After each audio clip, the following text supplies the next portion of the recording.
Radio Tehran, শুরু হচ্ছে বিশ্ব সংবাদ। ইন্নালিল্লাহ। আবারও পুরো মধ্যপ্রাচ্যের তৃতীয় বিশ্বযুদ্ধ শুরু হয়েছে। জায়নবাদীদের কোনোভাবেই ছাড় দিচ্ছে না ইরানের ইসলামী বিপ্লবী গার্ড বাহিনীর সদস্যরা। দখলদারদের একদম মাটির সঙ্গে মিশিয়ে দেওয়া হচ্ছে। পরিস্থিতি এতটাই জটিল আকার ধারণ করেছে যে সবকিছু তছনছ করে দেওয়া হচ্ছে। পুরো মধ্যপ্রাচ্য জুড়ে ইহুদিবাদী ইসরায়েল ও মার্কিন যুক্তরাষ্ট্র তাদেরকে যেখানেই পাচ্ছে সেখানেই তছনছ করে দিচ্ছে ইরান। আর এরই মাঝে আমাদের হাতে এসে পৌঁছেছে এই যুদ্ধের সর্বশেষ গুরুত্বপূর্ণ সবথেকে তাজা আপডেট সংবাদ আপনাদের জানিয়ে দিব। প্রথমেই জানাবো, ইরান যুদ্ধ নিয়ে চাঞ্চল্যকর তথ্য দিলেন জন কেরি। যুক্তরাষ্ট্র ও ইসরায়েল গত ২৮শে ফেব্রুয়ারি থেকে ইরানে হামলা শুরু করে। এই হামলার ফলে অচলাবস্থা মুখে পড়েছে মধ্যপ্রাচ্য, সেই সঙ্গে এর প্রভাব পড়েছে সারা বিশ্বে। ইরান যুদ্ধ নিয়ে এবার মুখ খুললেন সাবেক মার্কিন পররাষ্ট্রমন্ত্রী জন কেরি, দিলেন চমকপ্রদ তথ্য। তিনি বলেছেন, ইসরায়েলি প্রধানমন্ত্রী বেঞ্জামিন নেতানিয়াহু আগের মার্কিন প্রেসিডেন্টের কাছে ইরানের সঙ্গে যুদ্ধের প্রস্তাব দিয়েছিলেন, কিন্তু তারা সবাই যুদ্ধ অপরাধের অভিযোগে আইসিসির গ্রেপ্তারি পরোয়ানাভুক্ত নেতানিয়াহুর প্রস্তাব প্রত্যাখ্যান করে দিয়েছে। তবে শুধুমাত্র মার্কিন যুক্তরাষ্ট্রের পাগলাটে প্রেসিডেন্ট ট্রাম্পের ফাঁদে পা দিয়েছে। এরপর জানাবো যে ৩ কারণে যুক্তরাষ্ট্রের সঙ্গে আলোচনায় বসবে না ইরান। যুক্তরাষ্ট্রের সঙ্গে দ্বিতীয় দফা আলোচনার ক্ষেত্রে ৩টি প্রধান বাধা রয়েছে বলে জানিয়েছে ইরানের প্রেসিডেন্ট মাসুদ পেজেশকিয়ান। সামাজিক যোগাযোগ মাধ্যম এক্সে করা এক পোস্টে তিনি এই তথ্য জানিয়েছেন। দ্য হিন্দুস্তান টাইমসে প্রকাশিত এক প্রতিবেদনে বলা হয়েছে যে যুক্তরাষ্ট্রের প্রতিশ্রুতিভঙ্গ, নৌ অবরোধ এবং হুমকিকেই আলোচনার সবথেকে বড় বাধা বলে উল্লেখ করেছে ইরানের প্রেসিডেন্ট মাসুদ পেজেশকিয়ান। এদিকে লেবাননের সম্পদ লুটপাট করছে ইসরায়েলি সেনারা। দা হারেজের প্রতিবেদন, ইরান যুদ্ধ শুরুর পর লেবাননে নতুন করে আগ্রাসন চালাচ্ছে দখলদার ইসরায়েলি বাহিনী। হিজবুল্লাহর সেনাদের লক্ষ্য করে হামলার নামে বেসামরিক নাগরিকদের উপর চলছে হত্যাযজ্ঞ। শুধু তাই নয়, দখলদার সেনারা ঘরবাড়ি ও ব্যবসা প্রতিষ্ঠান থেকে বিপুল পরিমাণ সম্পদ লুটপাট করছে। এবারে জানাবো, যুক্তরাষ্ট্র ইরানের বৈঠক শুক্রবারের মধ্যেই বললেন ডোনাল্ড ট্রাম্প। মার্কিন প্রেসিডেন্ট ডোনাল্ড ট্রাম্প জানিয়েছেন যে যুক্তরাষ্ট্র ও ইরানের মধ্যে দ্বিতীয় দফা শান্তি আলোচনা শুক্রবারের মধ্যেই শুরু হওয়ার সম্ভাবনা রয়েছে। আজ মার্কিন সংবাদ মাধ্যম দ্য নিউ ইয়র্ক পোস্টে ট্রাম্প এবং পাকিস্তানের কর্মকর্তারাও এই তথ্য নিশ্চিত করেছে। এবং সর্বশেষ জানাবো, প্রতি কিলোমিটার বাস ভাড়া বাড়ল ১১ পয়সা। দূরপাল্লা এবং আন্তজেলা বাস, মিনি বাসের ভাড়া বাড়ানোর সিদ্ধান্ত নিয়েছে সরকার। নতুন সিদ্ধান্ত অনুযায়ী প্রতি কিলোমিটারে ১১ পয়সা বাড়ানোর সিদ্ধান্ত নেওয়া হয়েছে। আজ সচিবালয়ের শ্রমিক মালিকদের সঙ্গে বৈঠক শেষে এই সিদ্ধান্তের কথা জানান সড়ক পরিবহন ও সেতুমন্ত্রী শেখ রবিউল আলম। প্রিয় দর্শক, এতক্ষণ শুনছিলেন সংবাদ শিরোনাম, এবারে বিস্তারিত। তবে তার আগে বন্ধুরা অনুরোধ থাকবে, এই সংবাদটিতে একটি লাইক দিন। এই চ্যানেলে আপনি নতুন হয়ে থাকলে আমাদের সংবাদটি দেখতে দেখতে চ্যানেলটি সাবস্ক্রাইব করে রাখুন। কমেন্ট করে বন্ধুরা আপনার মূল্যবান মতামত জানিয়ে দিন আপনি বিশ্বের কোন দেশ থেকে বা বাংলাদেশের কোন স্থান থেকে আমাদের সংবাদটি দেখছেন এবং শুনছেন। আর বন্ধুরা, সংবাদটি আপনার সোশ্যাল মিডিয়া ফেসবুকে শেয়ার করে বন্ধুদেরও দেখার সুযোগ করে দিন। গাজা যুদ্ধে আপনি যদি নিরীহ ফিলিস্তিনিদের ভালোবেসে থাকেন বন্ধুরা, কমেন্টে ইয়েস লিখে পুরো বিশ্বকে আমাদের এই সংবাদটি দেখার সুযোগ করে দিন। এবারে বিস্তারিত। ইরান যুদ্ধ নিয়ে চাঞ্চল্যকর তথ্য দিলেন জন কেরি। ইসরায়েল ও যুক্তরাষ্ট্র গত ২৮শে ফেব্রুয়ারি থেকে ইরানে হামলা শুরু করে। এই হামলার ফলে অচলাবস্থার মুখে মধ্যপ্রাচ্য, একই সঙ্গে এর প্রভাব পড়েছে সারা বিশ্বে। ইরান যুদ্ধ নিয়ে এবার মুখ খুলেছে সাবেক মার্কিন পররাষ্ট্রমন্ত্রী জন কেরি, দিলেন চমকপ্রদ তথ্য। তিনি বলেছেন, ইসরায়েলি প্রধানমন্ত্রী বেনিয়ামিন নেতানিয়াহু আগের মার্কিন প্রেসিডেন্টদের কাছে ইরানের সঙ্গে যুদ্ধের প্রস্তাব দিয়েছিলেন, কিন্তু তারা সবাই যুদ্ধ অপরাধের অভিযোগে আইসিসির গ্রেপ্তারি পরোয়ানাভুক্ত নেতানিয়াহুর প্রস্তাব প্রত্যাখ্যান করেছেন। The late show with Stephen Colbert এই অতিথি হিসেবে আলাপকালে জন কেরি বলেছেন, ওবামা না বলেছিলেন, বুশ না বলেছিলেন, প্রেসিডেন্ট বাইডেনও না বলে দিয়েছেন। আমি এই সব আলোচনায় অংশগ্রহণ করেছিলাম। সাবেক মার্কিন পররাষ্ট্রমন্ত্রী বলেন, পূর্ববর্তী মার্কিন প্রেসিডেন্ট ইরানের সঙ্গে যুদ্ধে যেতে রাজি হননি, কারণ তারা শান্তিপূর্ণ উপায়ে সব পথ যাচাই বাছাই করে দেখেছেন। কিন্তু বর্তমান যিনি মার্কিন যুক্তরাষ্ট্রের প্রেসিডেন্ট হিসেবে দায়িত্ব পালন করছেন, তিনি অত্যন্ত নির্বোধ শ্রেণীর একটি মানুষ, একটি প্রাণী। ডোনাল্ড ট্রাম্প আসলেই তিনি একজন পাগলাটে শাসক, কারণ তিনি শুরু থেকে যদি এই ইহুদিবাদী ইসরায়েলের সঙ্গে এই কার্যক্রমে অংশগ্রহণ না করতেন, তবে হয়তো আজকে যুক্তরাষ্ট্রকে এই দিনটি দেখতে হতো না। যুক্তরাষ্ট্র তারা শুরু থেকে যে কার্যক্রম আসলে চালিয়ে গিয়েছে, সেটি অত্যন্ত প্রভাব পড়েছে তাদের উপরে।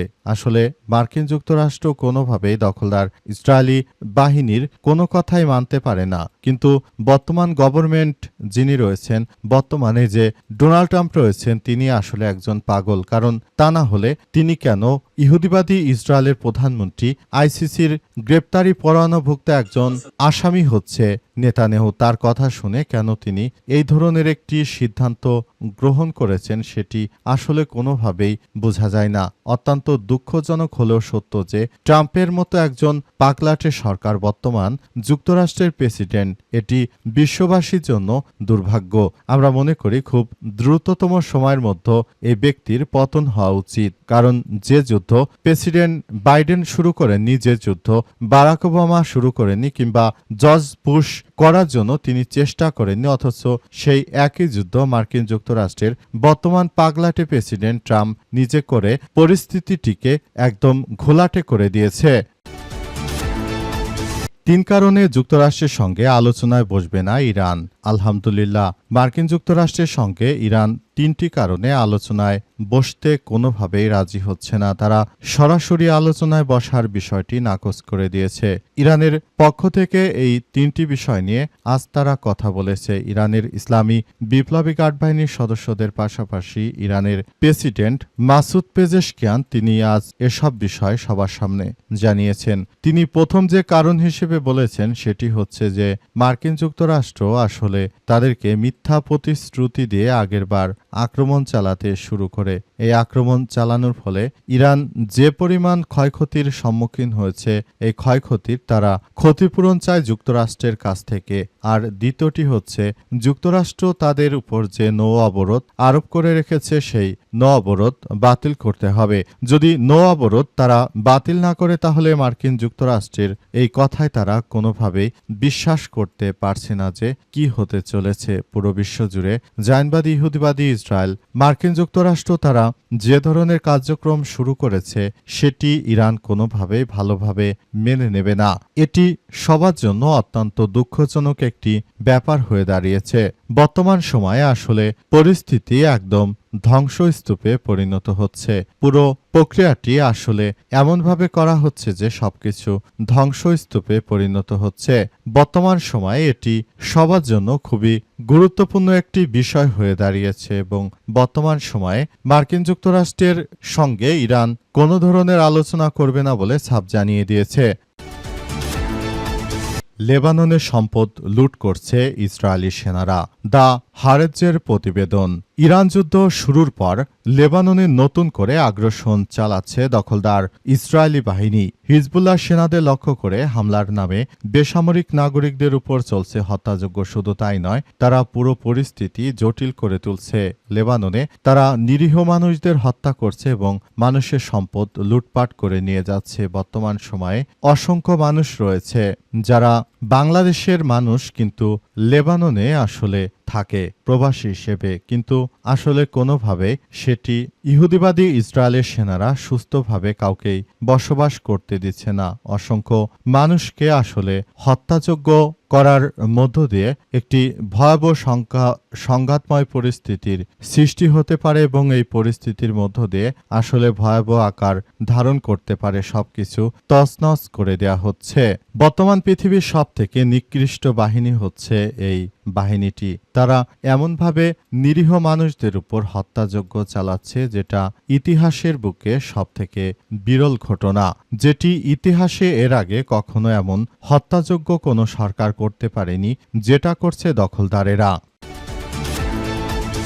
যুক্তরাষ্ট্র ইরানের বৈঠক শুক্রবারের মধ্যেই বললেন ডোনাল্ড ট্রাম্প। মার্কিন যুক্তরাষ্ট্রের প্রেসিডেন্ট ডোনাল্ড ট্রাম্প দাবি করেছেন যে যুক্তরাষ্ট্র এবং ইরানের মধ্যে শুক্রবারের মধ্যেই বৈঠক শুরু হতে চলেছে। তবে তার এই কথার মধ্যে আসলে ইরানের পক্ষ থেকে স্পষ্টভাবে জানিয়ে দেওয়া হয়েছে তারা বিশ্বাস করতে পারছে না। মার্কিন যুক্তরাষ্ট্র এই মুহূর্তে দখলদার ইসরায়েলি বাহিনী ও ইহুদিবাদী ইসরায়েলি বাহিনী ও যুক্তরাষ্ট্র মিলে ইরানের বিরুদ্ধে যে ষড়যন্ত্রমূলক কার্যক্রম চালিয়ে যাচ্ছে এটি আসলে কোনোভাবে গ্রহণযোগ্য হতে পারে না। সবকিছু ধ্বংসস্তূপে পরিণত হচ্ছে। পুরো মধ্যপ্রাচ্য জুড়ে ইহুদিবাদী ইসরায়েল ও মার্কিন যুক্তরাষ্ট্র তারা ইরানের বিরুদ্ধে যে সন্ত্রাসী কর্মকাণ্ড শুরু করেছে সারা বিশ্ব জানে।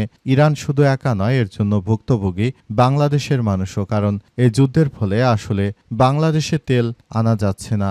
এর কারণে মূলত এই কার্যক্রমগুলো চালিয়ে যেতে হচ্ছে এবং ইরানের বিরুদ্ধে মার্কিন যুক্তরাষ্ট্র যে অবৈধভাবে নৌ অবরোধ দিয়ে রেখেছে, এর কারণে ইরান আলোচনায় বসবে না বলে ইরানের পক্ষ থেকে জানানো হয়েছে। বর্তমান সময়ে মার্কিন যুক্তরাষ্ট্র তারা ইরানের উপর নৌ অবরোধ দিলেও ইরানকে কোনোভাবে দমন করতে পারছে না। তারা মোটামুটি কথা পরিস্থিতি খুবই খারাপের দিকে চলে যাচ্ছে এবং শেষ পর্যন্ত তারা আসলে কি করতে চলেছে সেটি এখন পর্যন্ত বোঝা যাচ্ছে না। এই পরিস্থিতির জন্য আসলে জায়নবাদীরা পুরোপুরি দায়ী।